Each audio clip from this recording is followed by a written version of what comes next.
하나님 사랑, 하이 스토리 메이커스. 설날이 지났기 때문에 이제 해피 뉴 이어는 그만하도록 하겠습니다.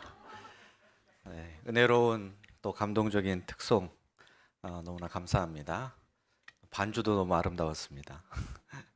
예, 오늘 말씀의 제목은 겨울 특강으로 새 사람을 입으라입니다. 요절은 에베소서 4장 24절인데요. 같이 한 목소리로 읽어보도록 하겠습니다.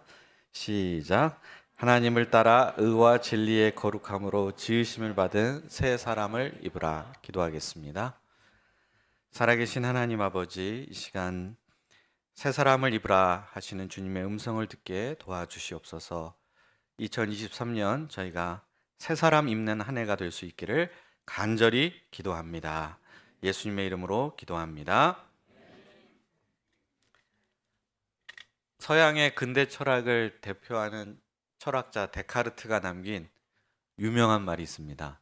뭘까요? 나는 생각한다, 고로 존재한다 라는 말입니다. 이 말은 생각하고 사고하는 것이 인간성에 있어서 핵심을 이룬다는 사상을 담고 있는 표현입니다. 우리는 이와 같은 존재를 받아들이고 생각하고 고민하고 배우는 지성적인 존재로서 우리 자신을 규정하며 살아갈 때가 많습니다. 근데 이것은 예수님을 따르는 제자도에 있어서도 마찬가지 흐름이 있어 왔습니다. 기독교는 전통적으로 아는 것이 힘이다 라는 것을 귀중하게 생각해 왔습니다. 사람들은 무지하기 때문에, 눈이 가려 보지 못하기 때문에 어리석은 행동을 반복하며 죄에 빠져 살게 된다라고 보았습니다. 우리 모임도 참 배우고 공부하는 것을 매우 중요하게 생각합니다. 성경 공부를 하고 또 공부를 합니다. 이렇게 진리를 알게 되면, 그래서 시각이 바뀌게 되면 행동은 그에 따라서 자연스럽게 달라질 수 있을 것이라고 생각을 합니다. 그런데 어떻습니까? 솔직히 안다고 해서 행동이 바뀌나요? 말씀을 듣고 결단을 하긴 했는데 이 마코를 벗어나는 순간, 그때부터 우리 삶이 다시 제자리로 돌아가는 경우도 상당히 많지 않습니까? 어째서 많은 사람들이 성경 말씀에서 하나님이 무엇을 원하시는지를 이해하고 깨닫게 되었음에도 불구하고 행동은 항상 제자리로 돌아가는 것일까요? 지식이 분명히 중요한 것은 부정할 수 없는 엄연한 사실입니다. 하지만 지식만으로는 좀 뭔가 부족한 것은 아닐까요? 이 질문에 대한 답을 오늘 말씀 속에서 함께 생각해 보고자 합니다. 22절을 보겠습니다. 함께 읽어보겠습니다. 시작. 너희는 유혹의 욕심을 따라 썩어져가는 구습을 따르는 옛사람을 벗어버리고. 사도 바울은 우리에게 옛사람을 벗어버려라 라고 권면하고 있습니다. 옛사람은 누구일까요? 옛사람은 우리가 거듭나기 이전에 죄와 죽음의 지배를 받고 있던 그때 그 사람을 가리키는 것입니다. 옛사람은 육체의 욕심을 따라서 자기의 마음이 원하는 대로 살고자 한다는 특징이 있습니다. 옛사람이 육체의 욕심을 부리는 이유는 나의 마음과 소원을 만족시키면 나는 행복하고 즐겁고 기쁜 인생을 살게 될 거라고 생각하기 때문입니다. 그렇지만 이것은 거짓이고 기만이요 착각입니다. 옛사람은 아무리 욕심을 부려 자기가 원하는 것을 손에 넣는다 하더라도 결코 진정한 만족과 행복을 얻을 수 없습니다. 거짓된 환상을 부여잡고 자기 만족을 추구하는 인생을 살다가 결국에는 죽음으로 그 허무한 인생을 마치게 되고 결국 하나님의 심판을 피할 수 없게 될 것입니다. 에베소 교회 성도들은 하나님으로부터 부르심을 받았을 바로 그 순간 그들이 회심하고 거듭났을 때 이미 옛사람을 벗어버렸습니다. 바울은 로마서 6장 6절에서 우리의 옛사람이 예수와 함께 십자가에 못 박혀 이미 죽었다라고 말하고 있습니다. 그렇기 때문에 예수님 안에 있는 나는 더 이상 과거의 그 나가 아닙니다. 이제는 성령으로 거듭난 새 사람입니다. 그럼에도 불구하고 만약 과거의 삶의 방식으로 다시 되돌아가고자 한다면 그것은 거듭나기 이전의 존재로 다시 돌아가겠다 하는 말과 같습니다. 마치 출애굽했던 이스라엘 백성들이 그 애굽에서 노예 생활할 때 고기가 막 곁에서 떨어지는 부스러기 고기를 주워 먹었던 그 시절을 그리워하는 것과 비슷합니다. 임금이 한 거지를 불쌍히 여겨서 입양을 해서 왕자로 삼아 주었더니 그 거지가 왕자 옷 입는 건 너무 불편해 그러면서 다시 옛날에 그 누더기를 걸쳐 입으려고 하는 것과 유사하다고 말할 수도 있습니다. 있을 수도 없고 있어서는 안 되는 일입니다. 문제는 우리가 이런 사실을 잘 알면서도 옛사람의 옷을 벗어버리기가 쉽지가 않다는 것입니다.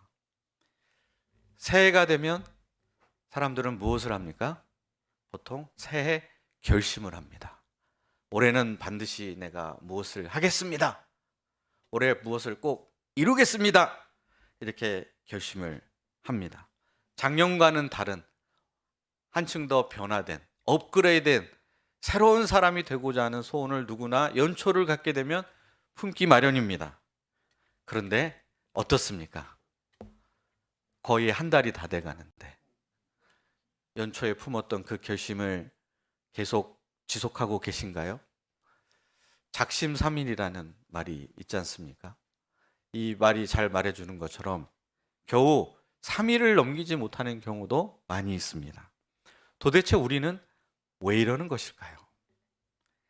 22절에 보면 이 구습이라는 표현이 나오는데 오늘 저는 이 구습이라는 말에 좀 주목을 해보고자 합니다. 구습이란 예전의 생활 방식과 습관을 말합니다. 내가 생각하고 있는 이 나의 생각이 진짜 나일까요? 아니면 나의 습관이 진짜 나일까요? 우리는 흔히 생각하는 대로 움직이고 행동할 것이라고 믿습니다. 하지만 별 생각 없이 아무 의식 없이 무의식적으로 하는 행동들이 사실은 생각해서 하는 행동들보다 훨씬 더 많지 않습니까? 어쩌면 습관처럼 배인 일상이 실제 나의 모습을 정확하게 보여주고 있다라고 말할 수 있습니다. 나의 습관과 일상이 곧 나의 영성이고 나의 믿음이고 나의 현주소다 이렇게 말할 수 있지 않을까요? 구습을 따르는 옛사람이라는 표현을 통해서 우리가 옛사람을 벗기 힘든 이유가 바로 나의 오래된 습관에 있다는 것을 우리는 발견할 수 있습니다. 불평하고 원망하는 습관, 다른 사람들을 욕하고 미워하는 습관, 틈만 나면 포기하고 누워버리는 습관, 영 좋지 않은 콘텐츠들을 계속 탐닉하는 습관, 지나치게 낭비하거나 아니면 지나치게 인색하게 구는 습관 등등 우리는 이런 것들이 좋지 못한 습관이라는 것을 머리로는 너무나 잘 알고 있습니다. 하지만 그 습관을 내가 너무나 사실은 사랑하고 좋아하고 있기 때문에 그것과 단절이 쉽지 않습니다. 오늘도 생각은 영적인 생각을 하려고 하지만 나의 손과 발은 이미 엉뚱한 데로 향하게 되는 경우가 많은데 그것은 바로 우리가 이 옛사람의 오래된 습관으로부터 벗어나지 못했기 때문입니다. 이런 습관에서 벗어나려면 그러면 어떻게 해야 될까요? 헤어질 결심이 필요합니다. 우리는 유혹의 욕심을 따라 썩어져가는 구습과 단호하고 분명하게 헤어질 결심을 해야 합니다. 유혹의 눈과 귀를 차단하는 것이 필요합니다.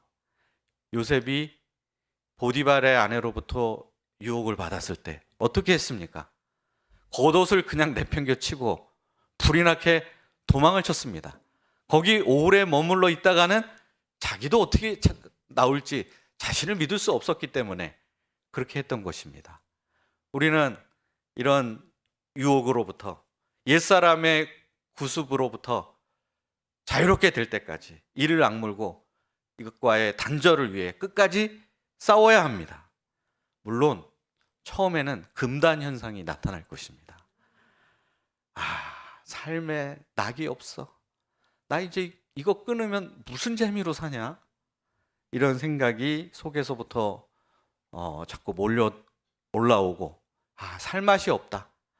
이런 생각이 들기 쉽습니다. 하지만 그 순간을 잘 견뎌야 됩니다. 다시 돌아오라는 유혹이 계속 들어올지라도 우리의 이 헤어질 결심은 흔들려서는 안 되겠습니다. 그렇게 계속 실천하다 보면 어느 순간에 사슬이 탁 끊어지듯이 오랫동안 압력을 주면 어느 순간에 그것이 끊어질 수밖에 없듯이 이 구습으로부터 자유케 되는, 해방되는 날이 우리에게 반드시 올 것입니다.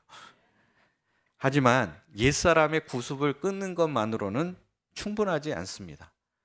그런 노력도 필요하겠지만 더 적극적인 노력이 필요합니다. 그것이 과연 무엇일까요? 23절과 24절입니다. 같이 한 목소리로 읽어보겠습니다. 시작. 오직 너희의 심령이 새롭게 되어 하나님을 따라 의와 진리의 거룩함으로 지으심을 받은 새 사람을 입으라. 새 사람을 입기 위해 우리는 힘써야 되겠습니다. 새 사람이란 하나님을 따라 의와 진리의 거룩함으로 지으심을 받은 사람입니다. 예수님 안에서 거듭난 사람에게 주어지는 새로운 자아, 영적인 자아가 바로 이 새 사람입니다. 하나님은 우리 안에 죄로 인해서 망가졌던 하나님의 형상을 다시 회복시키시는 재창조의 역사를 이루어가고 계십니다. 새 사람을 입기 위해서는 말씀에 나와 있는 대로 우리의 심령이 새롭게 되어야 합니다. 근데 여기서 새롭게 되어라는 말은 원어로 보면 수동태로 되어 있습니다. 즉, 새롭게 하는 주체가 우리 자신이 아니라는 것입니다. 그러면 누가 우리를 새롭게 하시나요? 성령께서, 우리를 찾아오신 성령께서 우리를 날마다 새롭게 해주십니다. 또한 여기서 심령이라는 표현은 단지 지성만을 뜻하는 것이 아닙니다. 욕망하고 사랑하고 선택하는 우리의 전 인격을 가리키는 표현입니다. 새 사람을 입으려면 우리의 생각이 바뀌어야 되지만 생각만 바뀌는 것으로는 부족하고 우리가 사랑하는 대상, 우리가 좋아하는 대상, 우리가 선택하는 대상이 바뀌어야만 합니다. 그러면 이를 위해서 우리가 할 일은 없는 것일까요? 성령께서 날 새롭게 해주시도록 우리는 그냥 가만히 기다리고만 있으면 되는 것일까요? 그렇지 않습니다. 우리는 성령께서 우리를 새롭게 하시고자 우리 안에서 역사하실 때 그 성령님께 우리 자신을 내어드리고 적극적으로 협력을 할 필요가 있습니다. 구체적으로 그럼 어떻게 해야 될까요? 앞에 구습이라는 표현이 나왔다면 이제는 새로운 습관을 형성하는 일에 힘쓰는 것입니다. 습관은 어떻게 형성이 되나요? 습관은 반복을 통해서 형성이 됩니다. 어떤 일을 10,000번을 반복하면 그 분야에서 세계 최고의 전문가요 달인이 될 수 있다고 합니다. 그거의 10분의 1인 1000번만 반복한다면 그것은 우리의 평생 가는 습관이 될 수 있을 것입니다. 우리가 만들어가야 할 좋은 습관이 무엇일까요? 일정한 시간, 일정한 장소를 정하고 매일 기도하는 습관, 매일 말씀을 묵상하며 자신의 삶에 적용하는 습관, 매주 하나님 앞에 자기 몸을 보이며 두렵고 떨림으로 예배드리는 습관, 무슨 일이 일어나든 감사부터 하는 습관, 섬기는 습관, 틈이 나는 대로 복음을 전하는 습관, 이런 좋은 습관들이 정말 너무나 많이 있습니다. 러너스에서 이번 겨울에 양식 챌린지, 소감 챌린지를 하는 이유도 이런 습관을 형성하는 것을 도와주기 위해서입니다. 2달 동안 반복을 해서 그 힘으로, 그 관성의 법칙으로 1년을 한번 쭉 가보자, 이런 것이 이번에 챌린지를 하는 중요한 이유이고 목적입니다. 오늘은 설이 지난 후에 첫 예배를 드리는 날이자 또 지난해 요절 심포지움을 발표하는 날입니다. 지난 한 달 동안 좋은 습관을 올해 한번 만들어 보겠습니다 라고 결심했던 것이 벌써부터 약해지고 한쪽 귀퉁이가 서서히 무너져 가고 있지는 않습니까? 오늘 말씀을 계기로 다시 한번 우리가 새롭게 결심할 수 있기를 기도합니다. 옛사람 습관 한 가지를 올해는 확실하게 하나 헤어질 결심을 하고 진짜로 헤어지고, 새 사람의 습관, 예를 들면 그냥 만나고 기도하고 헤어지자 같은 이런 새로운 좋은 습관 한 가지를 확고하게 형성하는 2023년이 되기를 간절히 기도합니다. 기도하겠습니다. 살아계신 하나님 아버지, 이 시간 에베소서 말씀을 통하여서 우리가 옛사람을 벗어버리고 새사람을 입어야 할 필요성에 대해서 가르쳐 주셔서 감사합니다. 하나님 아버지, 무엇보다도 이 옛사람을 벗고 새사람이 되기 위해 습관의 형성이 중요하다는 것을 깨닫습니다. 주님, 저희가 2023년 옛사람의 구습을 철저히 절연하고 주님이 기뻐하시고 또 우리의 영적인 유익이 되는 좋은 습관을 형성해 나가는 그런 2023년이 되도록 인도해 주시기를 간절히 기도합니다. 예수님의 이름으로 기도하였습니다.